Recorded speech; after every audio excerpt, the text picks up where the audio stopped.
Krista chu Bethlehem aping ta van lan na cheng hin da la in na sim sa de hu do din kanan ko nga na hong pi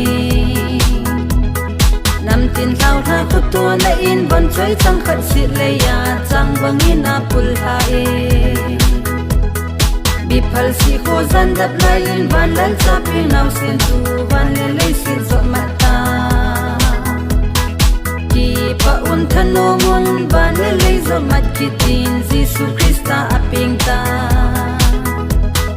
ki pa un thano mon tunin Jesu Krista chu Bethlehem aping ta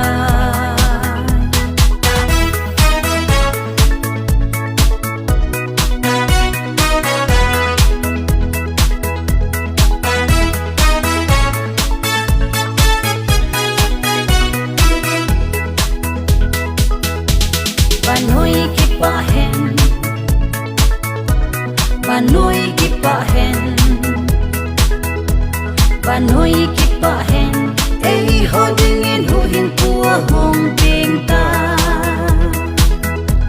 Banoi kipa hen